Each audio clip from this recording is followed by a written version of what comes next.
Good morning and welcome back to the BDTV Breakfast Show. This is Social Listening, where we check out some of the stories making the rounds on social media. My name is Elizabeth Musa and I'm joined this morning by Onyeka Valentine.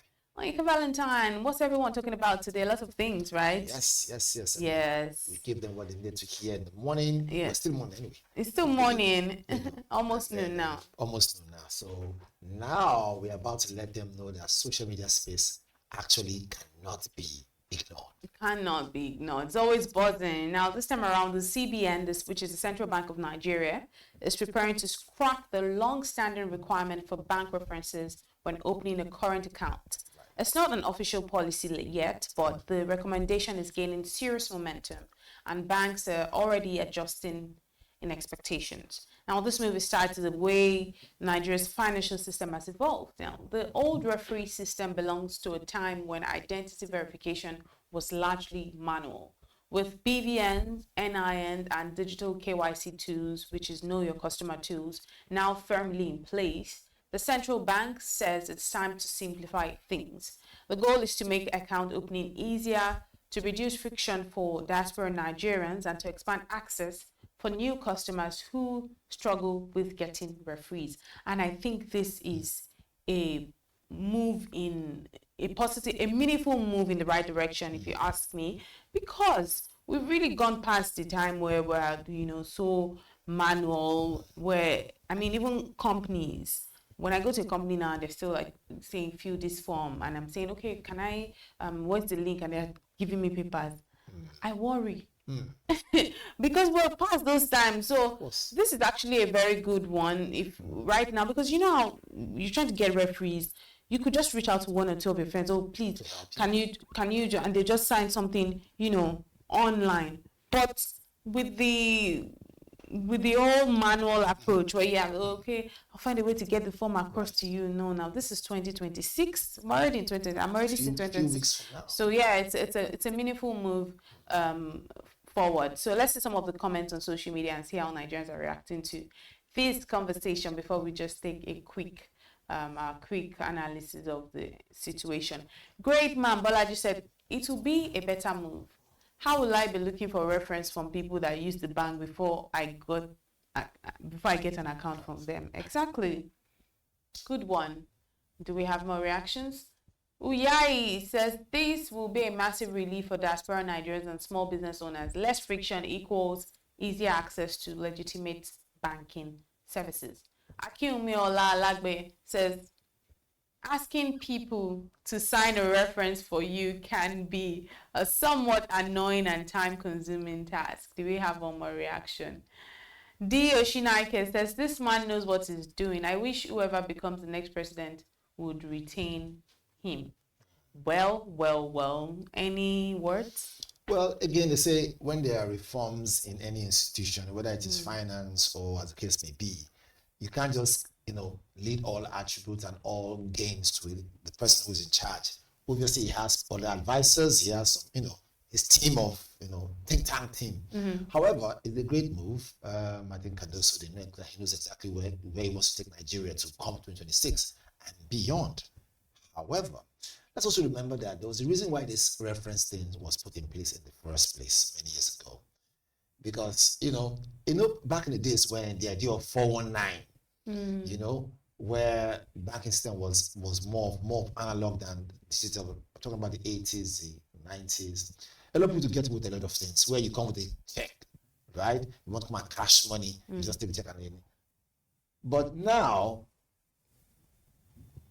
after that, a lot of things change because then introduction of, of course, reference will come. Okay, can we know your other addresses? There are more checks and balances. There were more checks and balances that were introduced. Now, I'm running through history now, why all those were quite important. However, it now turns out that the more we are becoming more internet savvy, more digitalized, we are becoming more, times are changing so quickly, right? And I now agree with him saying, look, can we make banking far more easier? So for them to now say, can we boycott this reference thing? Because not everybody wants to reference your account or wants to put their name to you, knowing that human beings were quite dynamic. Today, I might be a good Valentine. Who knows tomorrow? Circumstance could make me change my character. So if they're looking for me, they can't find me. They will now go and look for the person who signed a shorty or reference for me. So times are changing. If this is going to help common Nigerians to be able to make sure their money is secure, good and fine for me. But what does this now mean for the banking system? I'm sure they begin to look at other areas that can use to mitigate any issue in case it arises in the future. Otherwise, scrapping it will mean there's a lacuna there. Criminals, don't forget, criminals and criminality doesn't sleep. Whenever you create a new idea and create a new, law, whatever, they find ways to circumvent it. No, that's for sure. So they'll definitely have to find, something else that can replace that will be easy for you to. Oh, I am Elizabeth. I walk into a bank. All I need to do is all my fingertips. We have NIN, we have BVN, we have fingerprint, we have facial recognition. All that is in place. That's enough for us to say, look, you cannot perpetrate any financial crime without being caught, or they catch you and stop you in your tracks. Now the area of reference is being removed. Give and take. Is that going to create a lacuna? If, for what it's worth, it has now become mundane because we're moving so fast, right? Now, with the couple of your living room with your phone, you can transfer millions and receive millions. So I think that it's just removing that manual referee method or of doing things. I think we'll still have a way to get verification. I mean, it's KYC that we still have a what's it called? A digital way to still know your customer, to still get the verification needed. There's BVN, just as I mentioned earlier. There's NIN, there are other things. So there'll probably be links one has to fill.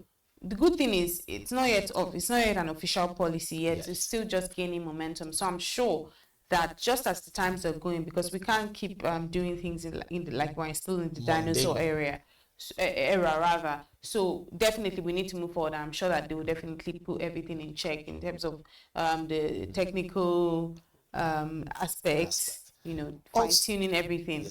Also, it's interesting. When there are less work to be done, it's important to do something so people can now say, okay, this person is working. Is that also the case? Well, I don't think that's the case. Especially this is 2026 now. We're no longer in Stone Age. Let's do away with papers. Right. I mean, it's even better for our what's it called, for our environment. Please, let's do away with papers, burning and all of that stuff, and stacking up papers when everything can be digital. Yeah. Let's move on now and talk about the viral video that has been revealed. Someone mixing industrial dye into palm oil to make it look richer and more appealing. Wow. Whew. Now, this clip triggered outrage because this substance used like Sudan IV and other banned dyes are linked to cancer and organ damage. Now, doctors and nutrition experts say this is more than just food fraud. They describe it as a slow and dangerous poisoning that can affect the liver, the kidneys, fertility, and overall well-being. Now, this adulteration also strips palm oil of its natural nutrients and makes it unstable. People are now urging NAFDAC to step in quickly to find the sellers involved and to shut down the distribution chain. Consumers are also being warned if the oil looks too red, too shiny, or doesn't smell natural, it may have been tampered with. Look, I think there's so many things that poverty leads people to, but even if you want to, I'm trying to find the right word so I don't pass the wrong message. Even if you want to do things, maybe because of desperation and because of lack of money, why are you doing things that have for innocent people? Why are you doing things that have the tendency to kill people because you're looking for money? So in all ramification, right, there is no way this story comes out with any tweet of a smile on anyone's face. Because if you are part and parcel of this kind of wickedness beyond human imagination, simply means that you have now become someone who is willing to, aid the extinction of the human race. Because truth be told, the staple food of every African comes with palm oil. Of course. You know, Every single so my thing. question is, if you are trying to cut corners and make money, right? Have you forgotten that you also have family members too who will so let's put it this way. Let's assume I don't cook myself. I'm a good cook, by the way. Let's assume I don't cook myself. You just have to throw that. Yeah, I have to throw that just in case, that's tell my market like this. Oh, okay, keep it up. So I mean, if I have to go to a restaurant to eat, right? Like every other person, and I want to enjoy my egusi soup and pounded yam. I love pounded yam so much. Okay, you've thrown that in. Okay. You know, and then I'm not going to ask those who are the caterers or those who cook the food in a restaurant, please, what kind of palm oil do you use? Of course, I just want to buy and eat and go. You know, you are even talking from the point of going to buy food, or maybe you've forgotten that it's not just buying food. It's you could go to a friend's place. You could be offered food. Are you going to ask them, oh, let me see your oil? You could go for an event. But the point is, even if you're making your food, you could still buy this oil. And anytime I go to the market to buy oil, I ask them. I would say, hope say this palm oil good. They'll tell me, yes, it's good. No. I always laugh at myself whenever I ask those questions, because I'm like, what am I even trying to do? Because I don't know the indices to find out if it's good oil or bad oil. I just ask those questions. They'll tell me, this is the best one. See, I'm not. I just laugh. And this is the danger now. The danger is, so you don't know. Exactly. Those who are in this evil business, trying to adulterate, at the same time have more quantity or whatever. I don't know what their aim is. Don't they have family members that maybe they don't believe that they'll also be exposed to these things? It's like you saying, look, I'm tired of the whole world. I want the whole world to go blind. And so you pour acid in the air. Or do they think they are not also susceptible because they don't always cook their meals? That's my point. So, you see, it doesn't make any sense. You don't pour sand into the wind hoping to blind your enemy when the wind is blowing both your directions. It simply means you're also going to blind yourself also. So if this story actually, has come out, which it has already, come out with all the facts, so we don't have to run any investigative journalism about it again, and this is the end fact of the story, then it's appalling and it's just unfortunate. So this is where I want to employ our clerics, our pastors, our imams, these people, whoever they are, probably might want to come to your place of service of worship and come and be part of your worship, whatever it is. Talk to them. Maybe they will listen to you, because it appears that in this country we're very religious. I would also say that in the quest for money, have some decency as a human being. What exactly are you doing? Just like you said, the breeze blows everywhere.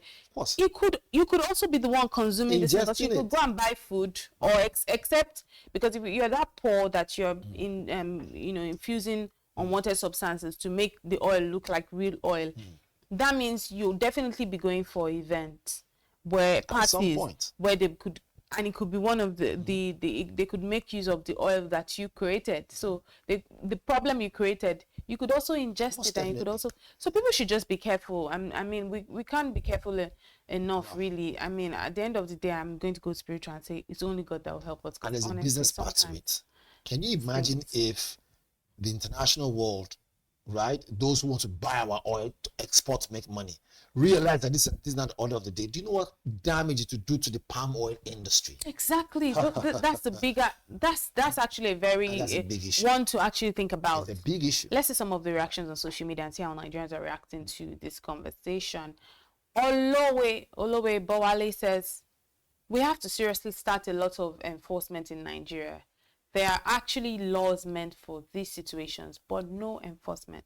In fact, the government can create more jobs through enforcement. I disagree with this person. I agree with this person. So the enforcement are already there already. If they now say, can we have some form of orientation so that the law enforcement agents can really pinpoint and be more active, then I will say yes. Why do we have NAFDAC? NAFDAC is there to actually move to market. See, the law provides NAFDAC the power to move to the market, move to places where supply is taking place, move to factories, in fact, they can even stop there and say, can we see what you have? Can we have litmus test? The law provides them such opportunity. So I will not disagree and say this person should understand that it's important that we send across the right facts. Actually, on the contrary, the government has an enforcement agency which is responsible for for what we ingest, food and drugs, which is NAFDAC. So they're not doing enough. Yes, that's the point. Okay, so let's agree to disagree. Olori of Olori says, even if you check this in your home, how do you check it when it's used outside to cook for you? Great question. When you buy or order food in restaurants, can we have NOA? Can we have NOA, National Rotation Agency, to do what? To begin to synthesize, send across those message on videos, whether in videos, documentaries, employ our services, while we broadcasters, while media people do documentaries and display our platform also. How do you even know that the oil is good or bad? That's my big question. Because you're saying that, but saying this, how do we even know? Personally, how do I know? I'm saying it because I go to the market. How do I even know? Like, I don't know. Look, these things are just, people should just desist from this thing, because to be honest, I don't even know good oil from bad oil. I'm not even talking about this one that they put this substance. I'm talking about how when our mothers will say, oh, this one, the way they can look and say, this one is fresh. I don't know. I'll be honest with you. So I don't even know. Talk less of knowing the one that I think there's some substance. Maybe we might have some home investigative way that we can actually tell authenticity of oil, and of course the one that is adulterated. Maybe our mothers should help. Just the way we have honey. There's this litmus test used to test if the honey has been adulterated or not. I think it has to do with you, if you can light a match. There's some certain way or something. But that means you have to get home to do that. So when you're in the market, how do you know when you're trying to buy it? I think we need to find out. So we'll come back on this show and also inform our audience, because how do I know when they're telling me this is the best oil? I don't know, to be honest. Do we taste it? Taste the poison first. Taste the poison first. There's a comment from Ola. It says, Nigeria's biggest problem isn't the government or even poverty. It's greed. Exactly. Nigerians will do anything for money and don't care who gets hurt in the process. Some Nigerians. There are poor people everywhere in the world, but they don't harm others just to survive. What makes it worse is that this person lives in a community, has neighbors, yet everyone minds their business like it doesn't concern them. Look, I'm just going to say, people, please, just love your neighbor as yourself. When you're creating things like this, creating these problems, think about that. It could also affect you. Right. It could affect. Look, it's not funny. Shei Boss says, important tips. Okay, so this person has given us the tip I've been looking for. Real palm oil separates when poured into water. There we go. While fake or dyed ones may stay mixed or change color unnaturally. There we go. Always smell it. Authentic palm oil has a distinct earthy aroma. Stay alert and protect your health. Shei Boss, thank you so much. This is the best. Shei Boss, thank you. So when we go to the market now, do we take water with us? Your oil is good. Let me put. Oh, I'm tired. I'm actually tired I'm already exhausted. I'm tired. I don't like stress. But I tell you, when it comes to health, I don't think we should be tired, because if you take a trip and go to hospitals and see people who have dreams and aspirations like you and I, who are probably more even talented than you and I, but they are locked down due to ill health. We now understand that our health cannot be mortgaged or taken, lightly. Right. We cannot compromise. Yeah. Finally, social media is buzzing over TikTok's temporary restriction on late night live streams in Nigeria. Now, users can host or join live sessions between 11 p.m. and 5 a.m. as the platform investigates a spike in explicit content and other violations coming from the region. Now, the hours affected are actually peak viewing periods for many Nigerian creators who run game night, talk shows, and entertainment-driven lives. For some of these sessions, these are a major source of income through virtual gifts. Now, the restriction has disrupted their routine and earnings, leading some users to complain that they are being unfairly punished for the actions of a few. And that's always the problem in Nigeria.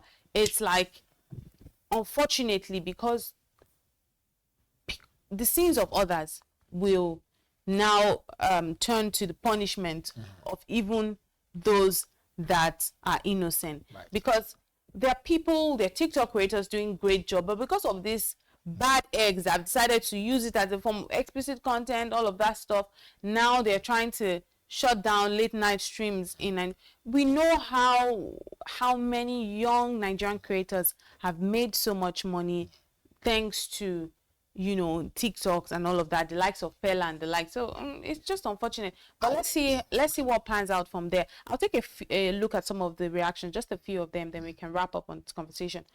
Olani says TikTok didn't just wake up and restrict late night lives for nothing. When over 49,000 Nigerian live sessions get banned in one quarter, something is seriously off. 49,000. The platform is trying to clean out, even if it hurts creators temporarily. So you might need to just change the type of content you create. Do we have one more reaction or two? Olani still says creators are complaining, but TikTok is protecting its brand. If the late night lives are filled with inappropriate content, then a temporary shutdown is better than a complete clampdown later.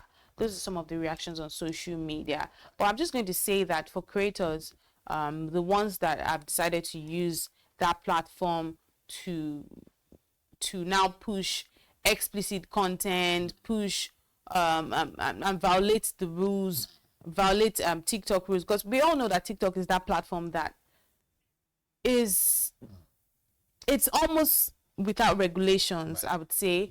It's so easy to use. It's free for all. There's little or no barrier for entry. So if you've gotten such a platform where you can easily make money, and you decided to, out of all the content in the world, decide to create explicit content, and because of your content now, they are banning livelihoods of over 49,000 people, then you might need to rethink your motive, rethink your strategy, rethink whatever it is you're doing. There's so much content to create. Every day you see all sort of things online. So why do you have to go to the one? I'm not trying to be a moral police here, but look. So I mean, content creators, and I mean, we know content is king, and people are beginning to make a livelihood from it.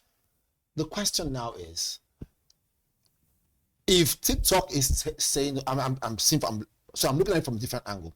If TikTok is saying they want to, restrict, my question is, don't you know people who actually, right, are busy using your platform to push this kind of illicit content? I mean, right there, you can see the algorithm will show you clearly enough. They have their monitoring teams, the way they know how to monitor it. So why punish plenty for the sins of few? You are the opinion that they clamp down on those people. So there's something else they're not telling us. Remember, people stay in businesses for a lot of reasons, but predominantly to make money.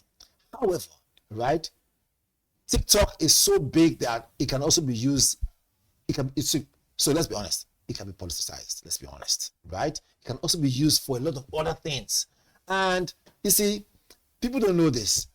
If you are not doing my biddings, and I realize that I have a major stake in your environment, all I have to just do is reduce my level of influence. You will budge. These are ways that you can get, right, environments, government. Oh, I see the angle you're to do your biddings for you. Because you can't tell me that. So you have, let's say you have 500,000 users from Nigeria. Do you know how much they are making, right? I mean, these are premium content creators giving content on the real time. So TikTok, as far as I'm concerned, will start to make more money because you'll get more attention to their network than the little few people who do, so-called quote and unquote illicit material. After all, for crying out loud, you can simply just do what? You can block those ones.